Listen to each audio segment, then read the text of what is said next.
Howdy, folks. Happy Monday. A busy weekend in the Stanley Cup playoffs. We're going to talk about hopefully most of the series in the next 45 minutes. Russ, start us off with a pre-show. I got a little something too. Yeah, sure. I mean, today's April 15th. It's besides tax day, which we all don't care about. It's Jackie Robinson Day, and that's a big deal for Major League Baseball. I went to the original one in 2004 at Shea Stadium. That was the only one at the time, and then they branched out. That's when they granted everybody the opportunity to wear that number until it got retired, and I think Rivera was the last guy to retire it. But everybody gets to wear it now, which is cool. Wasn't like Mo Vaughn the last one? The Mets. Butch Husky. Butch Husky. That's right. Butch Husky wore it for the Mets. Which, you know, Mo Vaughn was Husky, so there you go. Yeah, but he didn't wear it very long. But it's a nice day for it. My mom was a big fan. She went to the Brooklyn Dodgers. She saw Jackie Robinson as a young girl. So we've always been fans of his in the family. So I thought that was fun. It was fun seeing Hank Aaron on ESPN last night.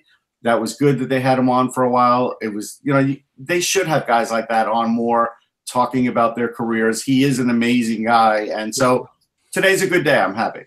Yeah, and thank God the Boston Marathon in Boston, there were no incidents. I mean, obviously you remember what happened a few years back, and thankfully nothing happened. Well, got it. Okay, thank you. I have to say this though, because I obviously during the playoffs, I'm obsessed with commercials, and like I said, if nobody can tell, if I see that Discover Card commercial again with the two Asian ladies going, that's the one that's the drinking contest where, like, if you do that, you're drunk by the second period. Well, I found a new one. Well, okay, the Buffalo Sabres, like when they were on. Not before they were on MSG, before they were on local cable, it was Empire Sports Network. Right. They had the most unusual commercials. Local commercials are always hit and miss, but they had like some medical center for excessive sweating and really strange things like that. I've heard one that's even worse and even more hilarious, and that was listening to the Winnipeg Jets St. Louis Blues game last night. Dennis Bayak, who's a great announcer, used to be the number 2 with the Leafs, and now he's the number 1 with the Jets. He's doing radio right now. Yeah, I'm listening to the broadcast, and all of a sudden, and it wasn't a commercial. It was a read-in by Bayak during the play or during a break. For I think it was Dr. Jack, the vasectomy doctor. Dr. J. Dr. J. Dr. J's commercials are legendary. Dr. J, the vasectomy. So get a vasectomy. Okay. If you want to have sex with me, I do. So book an appointment today with Dr. J. Bros, you can't hear him? I don't hear Peter. Okay, no. Try logging off and logging back on again, because his things on the TSN station are awesome. They are really, really good. And actually, the producers on that station have won a number of awards for some of the ads they've done, and they won one for a company called Urban Mine out here that is a like a metal recycler. All right, let's see what works. And they took the old. I'll try a different browser. I don't know. And they changed it to aluminum. And they've done a really good job. But the Dr. J ones, he's got a rap one. He's got a whole bunch of them. They're really good. Well, and believe me, these are not good. These are not this, but there is an ad in Buffalo, and anybody in Buffalo will know this. There is a restaurateur in Buffalo named Russell Salvatore. He's about 80 years old, and he has the most ridiculous commercials. He's Salvatore's Italian Gardens is a local restaurant. It's a big, ornate, very Italian restaurant, and he makes these commercials where, like, they have him behind a green screen and he's a World War I fighter pilot, or he's Rocky Balboa, or he's accepting an Oscar. I mean, they're absurd. They're so bad, they're absurd. Like, he's running for they're terrible. But local cable they'll take anything as long as it's not, really rude. So, Peter, you try logging back on, and then we'll see if the Russ can hear you. And I can hear him. I hear him. You hear him? Okay. Oh. Okay. Well, hopefully you can hear him when he comes back. Yeah. But we'll wait because I'm sure he'll log on in the next 15 seconds, and we'll ask him to say something, and then we'll start the show, and we'll go until about 3:30, 3:35 at the latest. Well, okay, let's see. Peter, speak. I am here now. Yep. Okay. Oh, good. All right. We solved Russ's problem. Yep.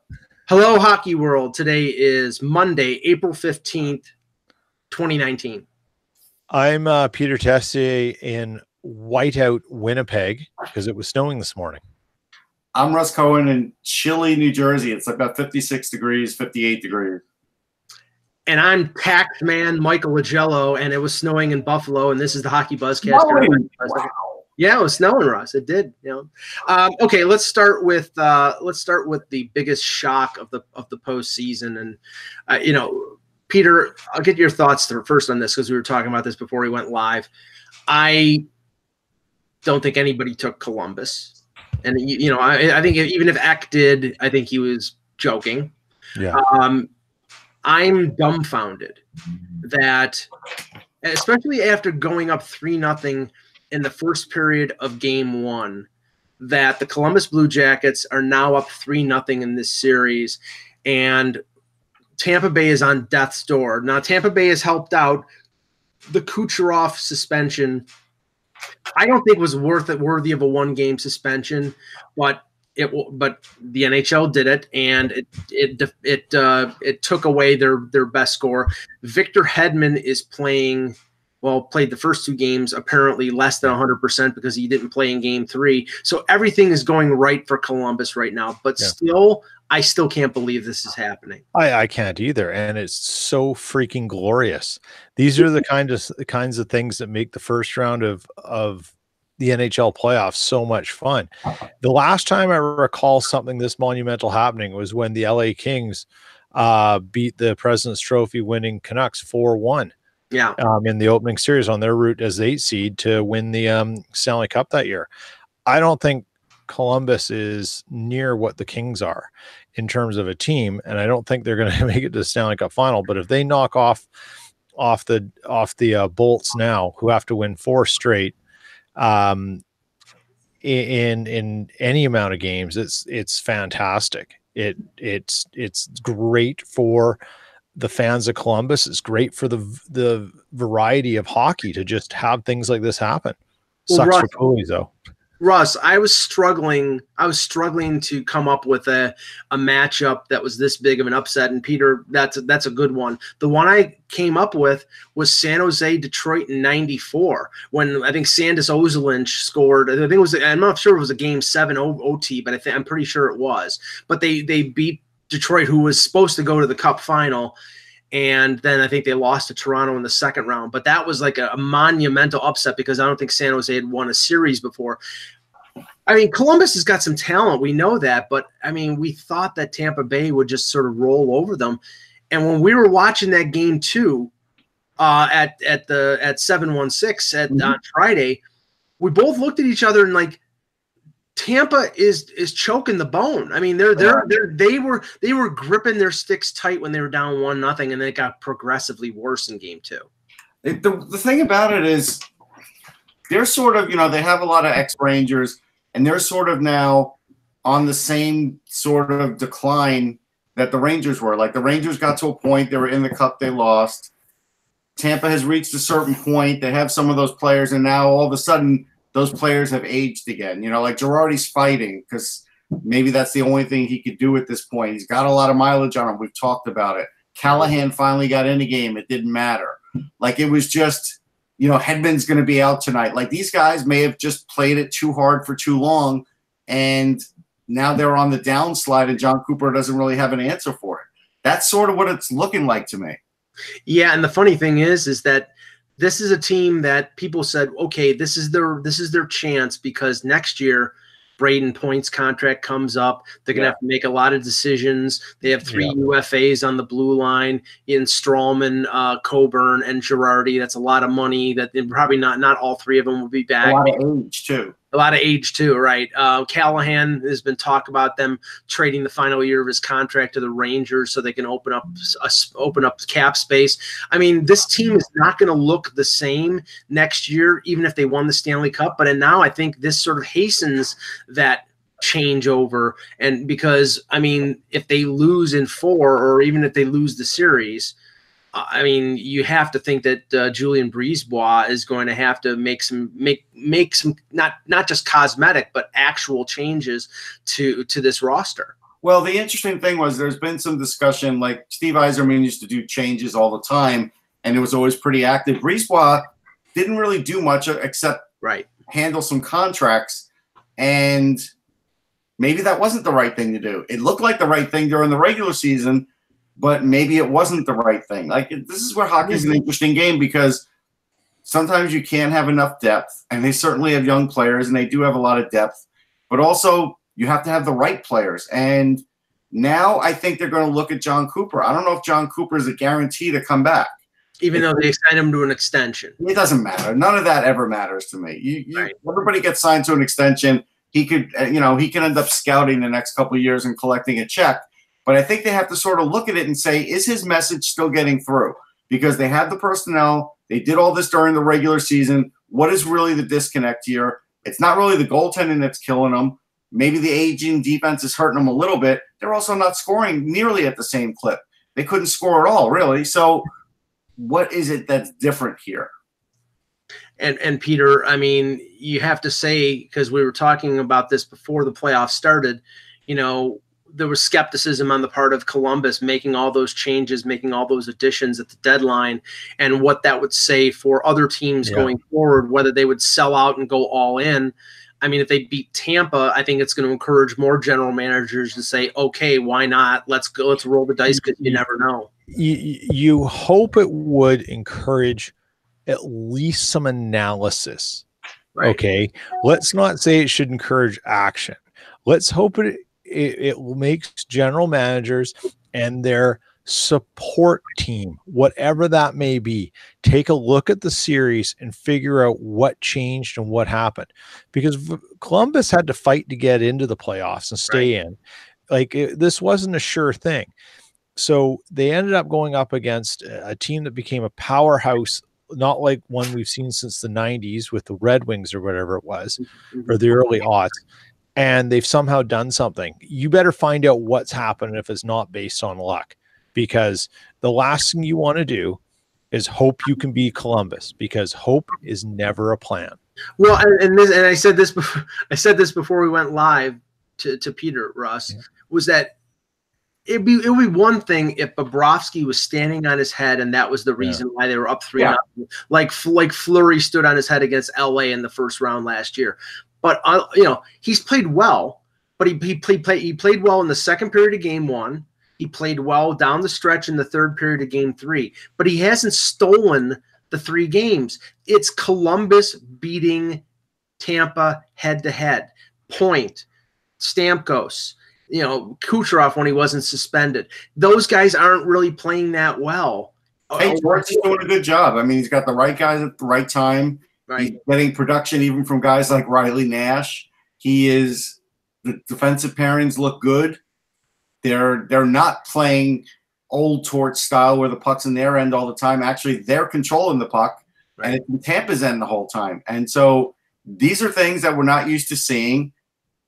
It's pretty much over. I mean, with all these injuries and everything else, Tampa could come back and win a game or two, but it's pretty much over for them. I don't have any faith in them whatsoever. They've really shown me nothing.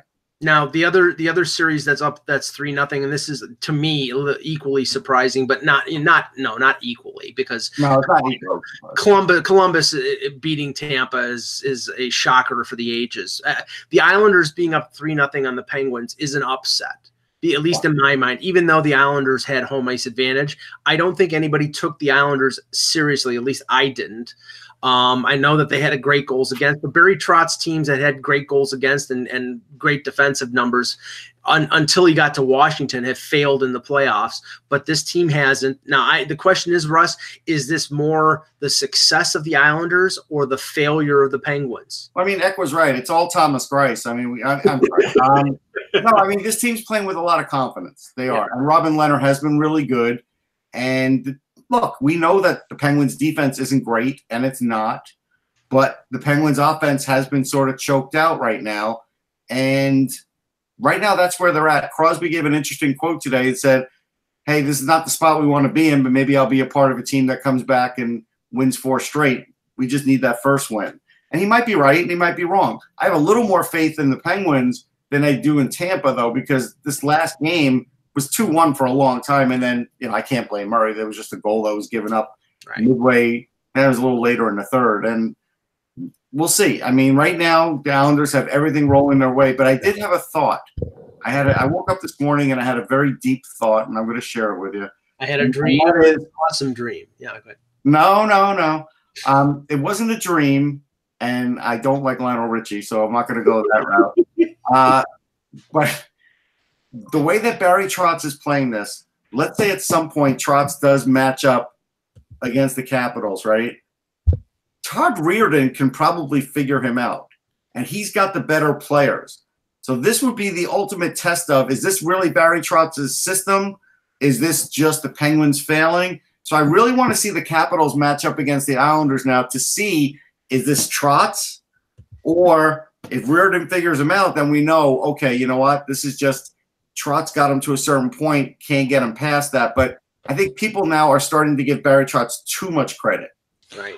I think Trotz gets a fair bit of credit because he took basically what most people thought was a tire fire of a roster, the leftovers of Lou grasping at whatever he could in the offseason after stepping into the job, and has somehow managed to turn it into a good team that's now about to beat a good team in the first round of the playoffs, and they also have home ice advantage.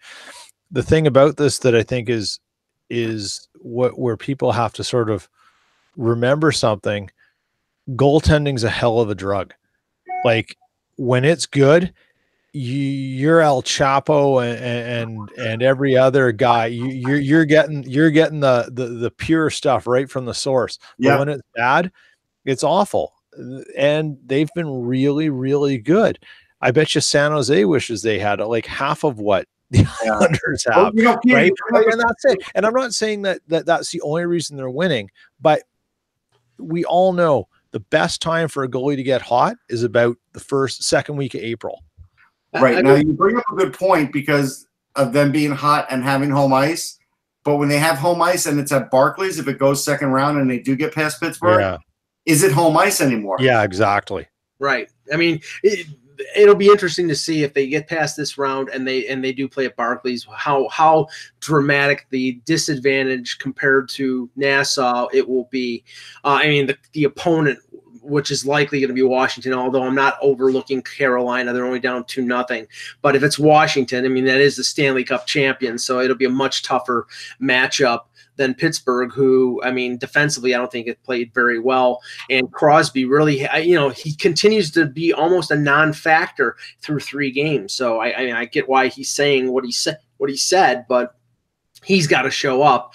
Now, just to continue with the games from last night, the Jets got off the mat after losing 2 close games at home with a 6-3 victory over the Blues.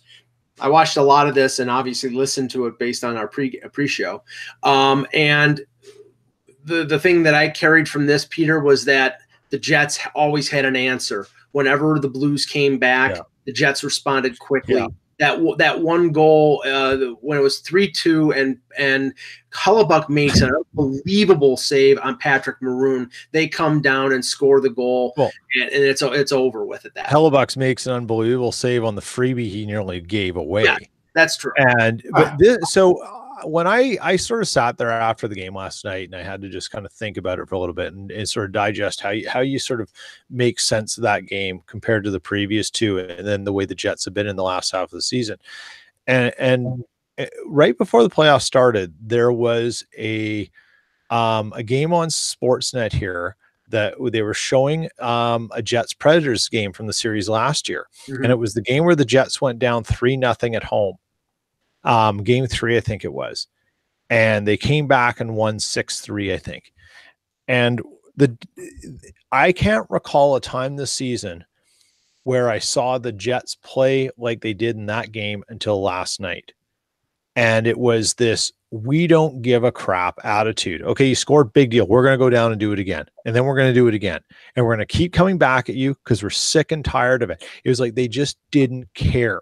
They didn't care for St. Louis in any way, shape, or fashion. They gave them no respect other than a few brief moments. And they just went about their business and did their game. It honestly, it might have been the first time it's happened this season. They just didn't care to worry about anything. They went right back to work and got it done. Well, they got a lot of secondary scoring, right? And that's something that's been lacking in the playoffs. Kyle Connor had 2 goals. Laine scored for the 3rd consecutive game.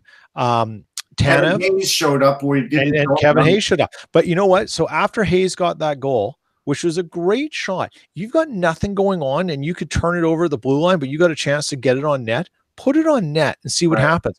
Binnington had no idea. And I tweeted out, that was the kind of greasy goal, the soft, weird ones that gets in a goalie's head. Like, how did that happen? And that's what they had to start doing, is make him question himself.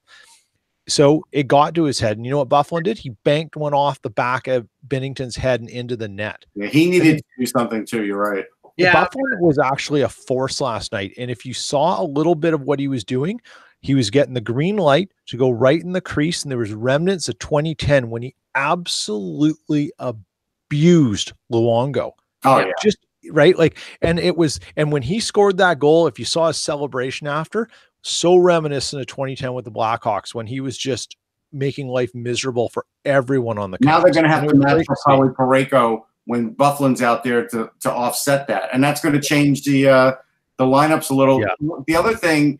And I wonder, and I didn't see much of this at all, Peter, is this home cooking when I look in the stat sheet and Ivan Barbashev had 10 hits? I know he likes to hit, but 10 hits is a lot. Do you think he really had 10, or do you think that's home cooking statistics? It might be a little bit of home cooking. I think there were some times when, there were probably some hits on both sides that were more like bumps. Okay. Right. But, there's a little bit of a hate on going at the end of the game, a little bit of stuff happening. The interesting thing too is Paul Maurice just rolled his lines last night. And when you look at the numbers, he put there was a lot of grief amongst Jets Twitter beforehand because he put back Ehlers, Little, and Laine, which really doesn't have a lot of chemistry. But what he did do was he rolled everyone frequently. And while that line didn't have a lot of offensive chances, they weren't giving up any. Or, they were sort of treading water in that they were a little below water on their possession, but below water meaning they weren't giving up a lot of even strength. So it wasn't like you were at 40%, but you gave up 12 scoring chances and stuff, right? It was, they held their own. But what happened was, the fourth line and the first line easily had their 2 best games. That was the most we've seen Connor Scheifele and Wheeler all season or all series. And Connor had 2 goals, 1 on the power play. And the Hayes Roslovic Perreault line was all over the place doing wonderful things. And I think that's because Maurice said, I have to have 4 lines going and let them have a chance to do something, as opposed to trying to match and make sure I'm getting into my preferences. Trouba's been up and down. Your question there, from the chat room. There's been some. He's played well, but he hasn't played exceptionally well. The guy everyone's talking about, and I'm seeing it from all sorts of media, particularly Western Canada media, is Josh Morrissey. Yep. And I think it was Spector who said, the prototypical number 1 defenseman used to look like this. Now you want a guy like Morrissey who can get possession of the puck and get it up and out of your end like that. And he does it maybe as good as anyone else. And, he's had since he's come back, he's been very good for the Jets. And, and Bufflin is playing his rover role very well. And I mean, I didn't see this, but when he had the confrontation with Braden Shen in front of the net, and apparently, according to Dennis Bayak, Braden Shen threw about 4 or 5 rabbit punches at that's getting Bufflin going. You don't poke the sleeping bear. And so, yeah, in one of those, so in a big scrum in I think it was the second period. Yep. Maybe the second period, Bennington was holding on to Buff's leg. He was trying to skate away, and Buff went and sort of did a swat at his mask, right? And knocked it loose or off, and then Shen came in and did that. And then Buff just took over. Yeah. He was all over the place. And he got into Bennington's head, and he that's veteran, that's vintage and veteran Buff, and they're going to need a lot of that. Mm-hmm. Now, just hopping around here because just covering some territory. The Golden Knights win 6-3 last night over the Sharks. The big line, the Pacioretty, Stastny, Stone line combined for all 6 goals. Mark Stone with a hat trick. Russ, last night, I didn't think that Martin Jones was particularly strong, and I mean it did not help the Sharks. They need their goaltending to be at least average for them to have a chance in this series. It's true. Although I'm particularly happy with Stone and Stastny because now my fantasy team is winning in the playoffs, which we've never done before. So thanks to those guys. No, Jones did well in the opener. Hasn't been good since. I don't know why he is going up and down the way he is, but he's not as bad as he was in the regular season, but he's not really on top of it. Maybe we're going to see Aaron Dell for a game. I think it's possible. They might have to do it because if they don't feel like Jones can play lockdown, Joe Thornton's getting a suspension. I mean, let's face it. He's going to at least get a 1-game suspension. So now you're going to be without Thornton. They're already a little bit off. They might need a change to wake them up. Yeah.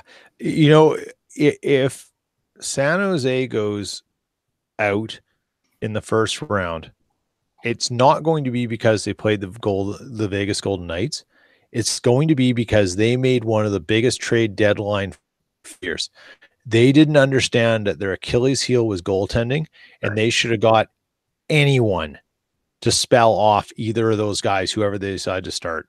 Yeah, they should have found someone. Well, let's not kill Del. I don't even care if they found the Hamburglar in Germany. They should have just got someone. Remember, there was rumor that on deadline day they were going to go after Ryan Miller. At this point, if they had Ryan Miller, even though Ryan Miller's aging, don't you think they go to Ryan Miller in game 4? Yeah, they would have gone to Ryan Miller probably after 2-0 last night. Yeah, they probably would have. Right, and they should have. That, you know what, Mike? And that's one of those things that we can revisit in the when the post-mortem's done on them. But that was a very big rumor. And I think there was probably a way to talk to Miller, given the lifestyle, what his wife likes, where he is, to say, you're 6 hours up the highway. You can fly back and forth. We'll get the wife up here as much as we can, get her down, do some things like that, whatever. It's a good community in San Jose with that team. This is a shot for you, Joe, or Joe, right. I mean, Ryan, and you should take this because they're not going to come around anymore. Right. And that's going to be the biggest failure for the San Jose Sharks. Now, skipping over, just the Predators and Stars are tied 1-1. Game 3 back in Dallas, I believe, is tonight. Yes, it is. Yeah. We have Capitals up 2-0 on Carolina.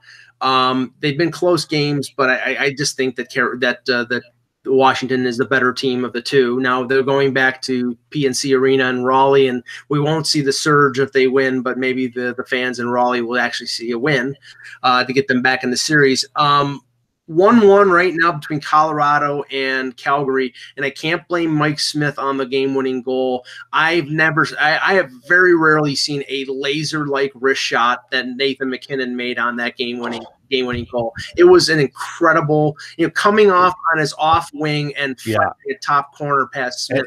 He had no chance. It was unbelievable.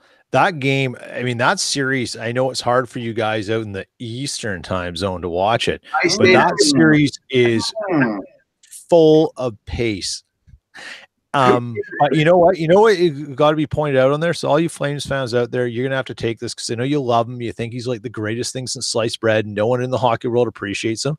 The reason Nathan MacKinnon had all that space was because Michael Backlund blew his coverage in the worst way at the worst time.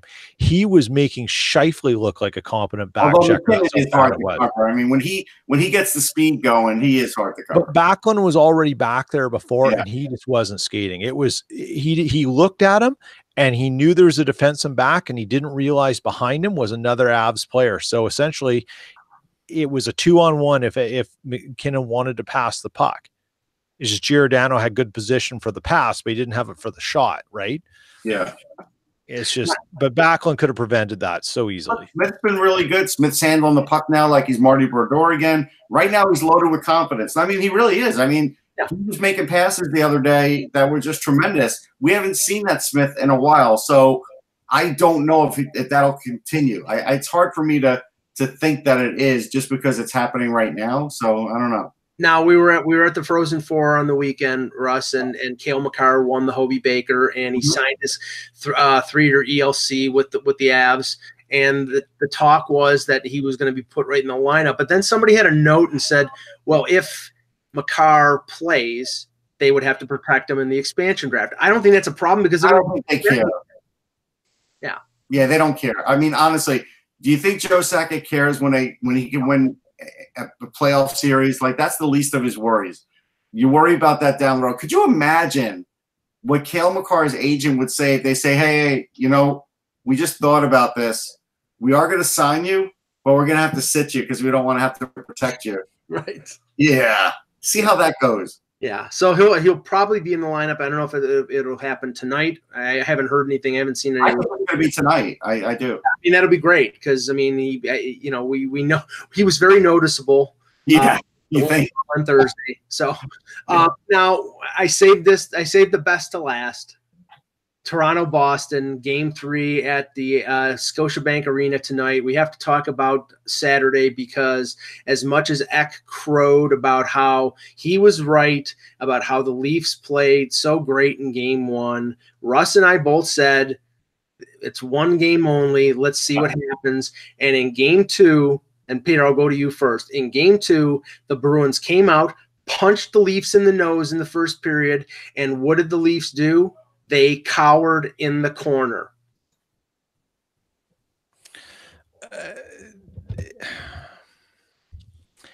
I know. The Leafs got drawn into a game they didn't want to play. Yeah. And they didn't know how to get out of it.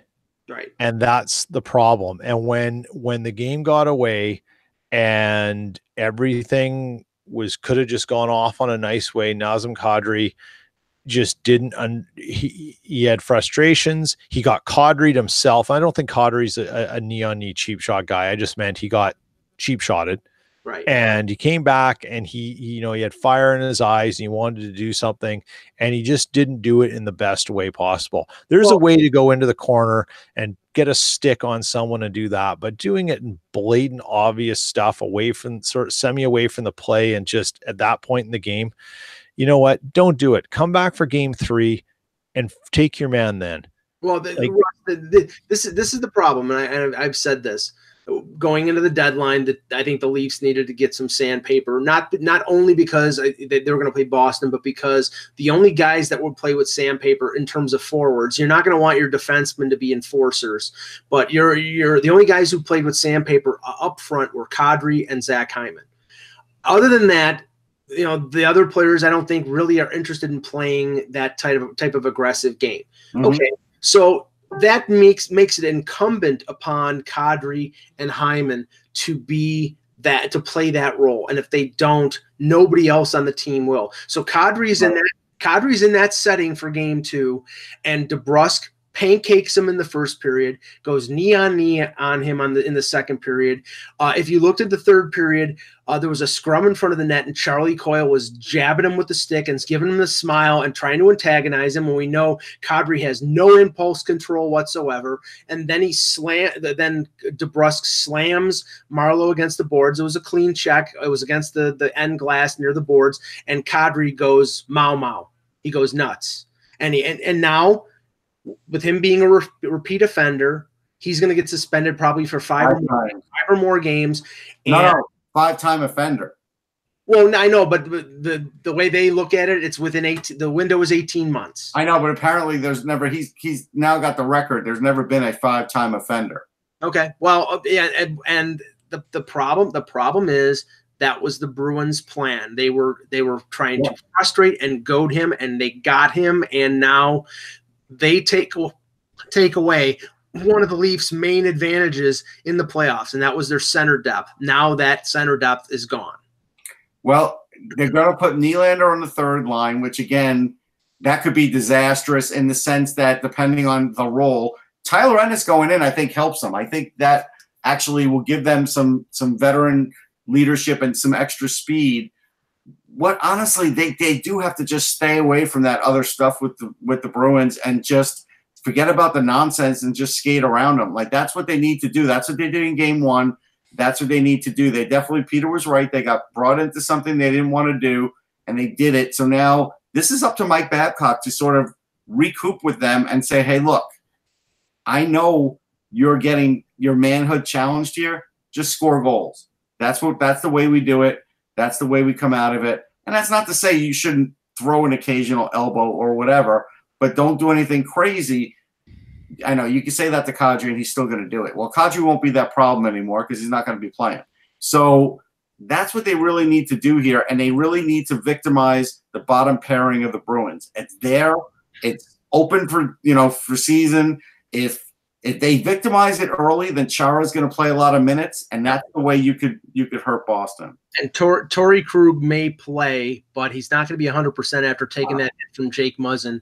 And in the morning skate this morning, Grzelcyk played with Steven Kampfer. So I do want to see this. That's interesting. I want to say this about Muzzin. So he laid some good hits. He got laid out, but he put it all out there. Like Jake Muzzin did everything you'd want him to do as a defenseman. I don't care if he was there on the ice for a couple goals. People are hypercritical of him right now. But you know what? He really played an amazing game in the sense that he gave it everything he had. I thought that was a really good effort by Muzzin, and they're going to need those kinds of efforts from Muzzin. Well, the pairing of Muzzin and Zaitsev were the best pairing on the ice in game one, and they were -3 in game two. I know, but Zaitsev with a giveaway on the first goal, Muzzin with a misplay on the second one, and you can't blame him for Nylander's brainless giveaway right near the net on the third goal. Now tonight, like you said, before we go tonight, let me answer something from Troy because he goes, if that game was officiated correctly, none of this happens. No game is officiated correctly. Apparently not even in international play because we saw what happened with Finland in the women's world. Disaster that was. And that was a disaster because even the rules, a friend of mine put up the rules, he plays women's hockey, and even the rules say once the goalie leaves the crease, really anything could happen. And no one had control of that puck. It was in the air. Did. And they took 10 minutes. And after they celebrated, they thought they beat the U.S. Yeah. Would have been great for Finland. No, they get the goal taken off the board, which, again, we talked about that, Mike, at least 2 or 3 times at the Frozen Four. Yeah. The detriment of when you're in these tight games and you take a goal off the board, they did it. And then, of course, the U.S. wins in the shootout. Like, so none of these games are being officiated correctly. And let's be really clear. I want to about this because I saw some things on Twitter yesterday, and of course, it's national teams, and people get a little uppity. This has nothing to do with the countries. It's a disaster if it was 2 peewee teams playing and that rule happened. Absolutely. It doesn't matter whether there's women, men, green people, or dogs on skates. Right. That rule was missed. Don Van Massenhoven tweeted it out, highlighted from the IIHF rule book for refs. Yep. And they blew it. Yeah. Now, Peter, I know you have to leave, and I just want to ask you this because, there was a lot of complaints from Leaf fans about the officiating. I agree that the officiating was bad, but it doesn't excuse Kadri for taking justice in his own hands. It's not going to be a mitigating factor when it comes to suspension. But the problem is, and we've known this for, all three of us have watched hockey for decades. In the playoffs especially, the initiator does not get penalized. It's the retaliator. Yeah. Every single time, which should tell you if you want to win, you initiate. Right. Yeah. Do. it's better to beg for forgiveness the first time than hope you'll get forgiven in the second time. Mm-hmm. Right? Like, like it just doesn't work. Anyways, I've got to log off and go to a meeting, but thanks guys. Talk soon. All and right. Russ, while I'm gone, if you could just do any Jets fans out there, maybe give a little review on what you saw with Sandberg at the Frozen Four, please. That'd be awesome. Sure. Thanks. Cheers, guys.